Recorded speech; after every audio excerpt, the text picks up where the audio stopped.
Meski saat pilkada nanti Presiden Joko Widodo sudah pensiun, tetap saja masih ada yang menilai Jokowi punya pengaruh. Apalagi ada sang menantu yang ikut pilkada Sumatera Utara dan beberapa tokoh yang masuk dalam koalisi Prabowo Gibran yang akan maju di pilkada November mendatang. Seperti Kofifa Indar Parawansa, lalu Airin Rahmidiani, hingga Ridwan Kamil. Kita bahas pengaruh Jokowi dalam pilkada bersama dengan para narasumber. Bergabung saat ini pengamat politik Ikrar Nusabakti dan juru bicara Partai Solidaritas Indonesia, Dedek Prayudi. Selamat sore semuanya, apa kabar? Selamat sore, kabar baik. Terima kasih sudah hadir dalam diskusi kami kali ini. Saya ke Mas Dedek dulu deh. Sampai Mas Kaisang menyebut Jokowi akan turun gunung membantu kampanye para kader PSI yang maju dalam pilkada. Itu sudah instruksi berarti ya? Ya, begini, kita sama-sama tahu lah, masyarakat kan bisa menilai. Bahkan semenjak sebelum pemilu 2024 ini dilakukan, yaitu bulan Februari kemarin, kedekatan antara Pak Jokowi dengan PSI itu sudah betul-betul gamblang diperlihatkan, ya, dari yang namanya makan bareng, ya, main bola bareng dan lain-lain. Jadi saya pikir kita semua sudah sama-sama bisa melihat lah kedekatan antara Pak Jokowi dengan PSI, dan saya malah tertarik untuk bertanya kepada masyarakat, kepada publik, apa mungkin seorang Pak Joko Widodo justru akan mendukung kompetitor dari PSI? Saya pikir ini nggak mungkin. Nah, yang kedua terkait dengan pernyataan Pak Jokowi, ya, ketika ditanyakan oleh wartawan, ini kami pikir Pak Jokowi justru sedang melakukan sesuatu yang sangat etis, ya, sesuatu yang sangat bijaksana. Karena kaitannya apa? Kaitannya ketika Pak Jokowi sedang diwawancara di doorstop, beliau sedang menggunakan fasilitas negara. Saya tahu betul, saya lihat ya wawancara tersebut di televisi. Beliau itu sedang meninjau, ya, panen jagung, ya, di sebuah persawahan di NTB. Ya. Sehingga sudah sangat bijaksana dan tepat dan etis sekali jawaban Pak Jokowi, saya pikir. Oke, kalau kemudian dikaitkan bahwa diklaim dekat begitu Jokowi dengan PSI, tapi sampai Mas Kaisang bilang Pak Jokowi bakal turun gunung, PSI masih melihat bahwa ada Jokowi efek untuk pemenangan pilkada di mata PSI? Iya, terkait dengan apa definisi turun gunungnya, ya, ini memang belum terlalu rampung, belum terlalu dibahas, ya, teknikalitasnya atau operasionalisasinya.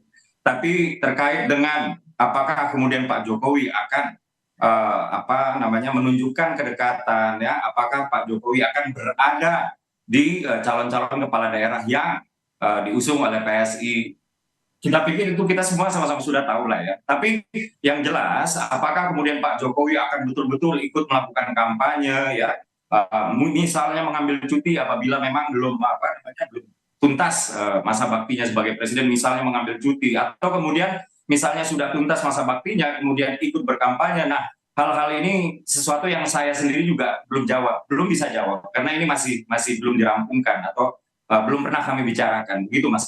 Tapi kemudian kan pilkada bakal berlangsung November, sementara Presiden Jokowi akan pensiun start bulan Oktober. Apa iya masih ada kekuatan Jokowi yang bisa dijadikan momentum yang bisa dipakai untuk PSI di pilkada nanti?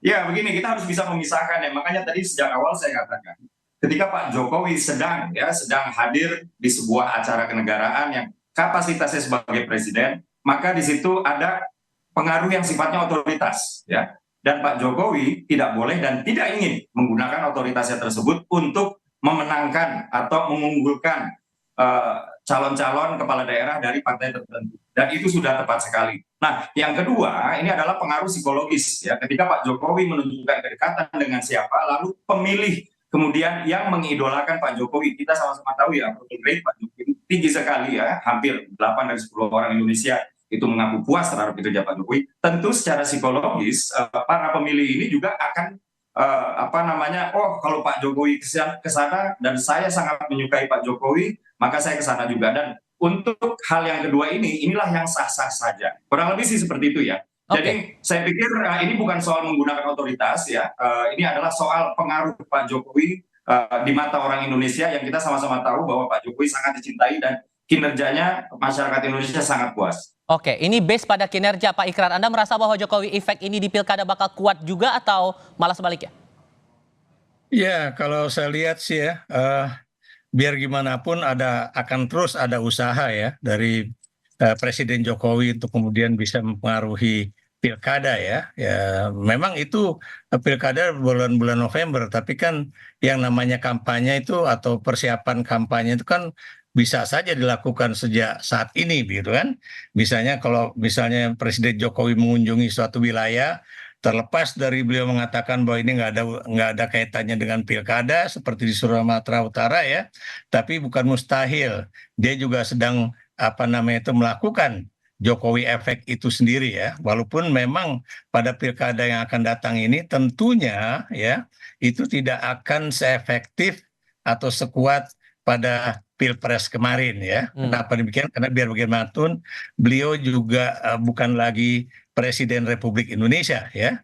Dan kalau dilihat dari misalnya kira-kira kekuatan apa yang akan dipakai oleh Jokowi ya, tentunya selain persoalan nama baik ya atau kemudian citra dia di mata publik ya, tapi tentunya ada juga masih ada kekuatan uang di situ ya. Maksud saya sebagai seorang mantan presiden tentunya dia masih memiliki apa istilahnya tuh kekuatan ekonomi untuk kemudian membantu partai anaknya ya. Tapi Tapi Anda apakah juga kemudian hanya PSI yang akan memanfaatkan itu atau jangan-jangan partai lain di kubu KIM juga akan melakukan hal yang sama menurut Anda, Pak?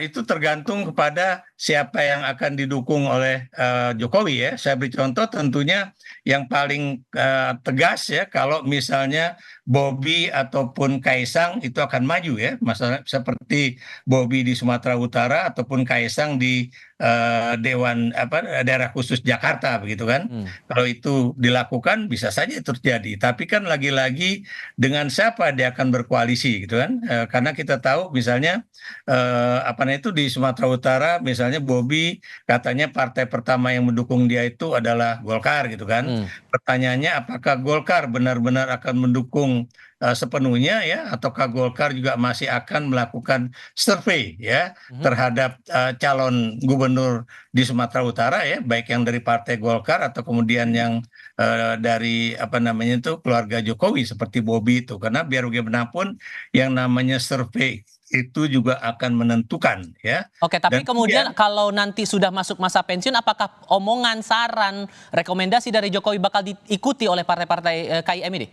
itu tentunya tergantung bagaimana hubungan antara ketua partai itu dengan Jokowi ya. Oke. Saya beri contoh misalnya apakah Golkar ya ataukah kemudian Gerindra akan kemudian membantu sepenuhnya apa istilahnya itu eh, anak ataupun menantunya Jokowi karena itu kan lagi-lagi inilah test case bagi Jokowi ya Oke. untuk kemudian bisa kita lihat apakah dia masih memiliki apa namanya itu influence ya atau political influence di dalam politik Indonesia di era Baik.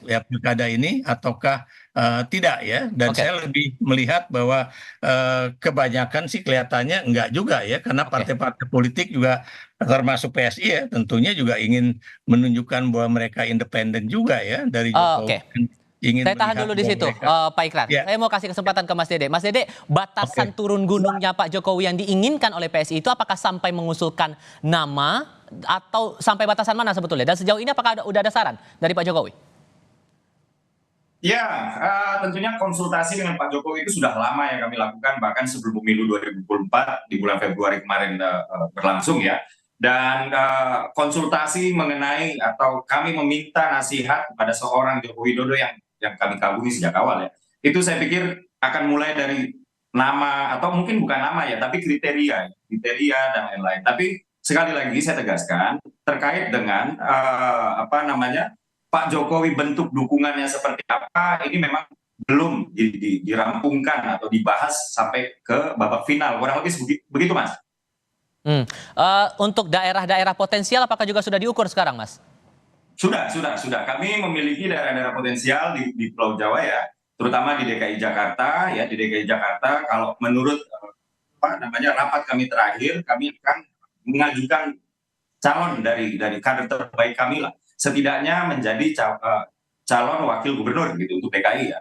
Dan kita sama-sama tahu ya bahwa terjadi kenaikan jumlah kursi DPRD ya satu Indonesia dari PSI itu sebanyak lebih dari 200%.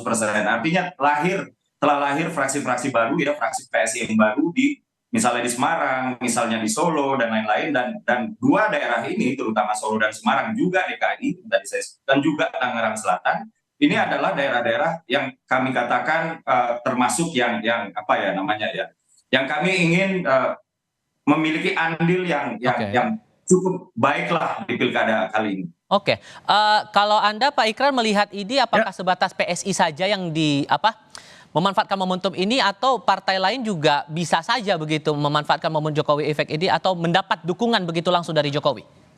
Saya pikir ada juga partai lain ya. Saya beri contoh misalnya kalau di Sumatera Utara kan yang sudah jelas-jelas mendukung Bobi kan Partai Golkar ya. Golkar, Walaupun lagi-lagi tadi saya katakan tergantung nanti surveinya bagaimana. Sebelumnya kan juga Partai Gerindra juga menyatakan akan mendukung walaupun sekarang tampaknya belum jelas ya apakah Gerindra dan Golkar akan mendukung Bobi atau tidak ya. Dan kemudian di wilayah lain juga enggak. Tapi yang jelas untuk DKI Jakarta tampaknya Pak Jokowi akan mengajukan mungkin Pak Bas ya, Menteri PUPR ya, dan kemudian bersanding dengan Kaisang ya di Jakarta, atau kemudian apa namanya itu mantan wali kota Tangerang ya, itu yang akan menjadi calon juga dari PSI. Tapi lagi-lagi Anda juga harus melihat juga ya, apakah ini akan berhasil atau tidak ya, karena dulu usaha Jokowi untuk menjadikan PSI masuk ke parlemen secara nasional itu kelihatannya tidak berhasil ya. Tapi kalau dalam pilkada, kalau tadi Bung Uki tadi mengatakan bahwa di Tangerang dapat suara, di Solo juga dapat suara ya. Nah nanti kita tes aja ya, apakah kemudian terpilihnya PSI di dalam parlemen daerah itu juga akan menentukan kekuatan dari calon kepala daerah di situ ya, yang berasal atau yang didukung oleh PSI begitu. Terakhir, Anda melihat kalau kemudian nama-nama yang Anda sebut tadi itu berhasil lolos di pilkada, apakah ini bisa menguatkan Jokowi Effect untuk pemerintahan Prabowo Gibran ke depannya? Kalau menurut saya agak berbeda ya, karena biar bagaimanapun pemerintahan pusat dengan daerah itu berbeda satu sama lain. Koalisinya juga bisa berbeda. Yang saya maksud di sini, saya beri contoh misalnya Gerindra bisa saja berkoalisi dengan PDIP, PKS juga bisa saja berkoalisi dengan PDIP dan sebagainya dan sebagainya. Karena kan politik pada tingkat nasional itu biasanya tidak sejalan dengan politik pada tingkatan lokal ya. Kerjasama bisa terjadi silang ya, baik itu yang tadinya 01 dengan 03 atau 01 dengan 02 atau 02 dengan 03 begitu. Oke. Masih perspektif dan semuanya masih bergulir sampai dengan saat ini. Pak Ikrar, terima kasih. Mas Dede juga terima kasih sudah hadir dalam diskusi kami kali ini. Selamat sore semuanya. Yuk, selamat sore. Kompas Petang.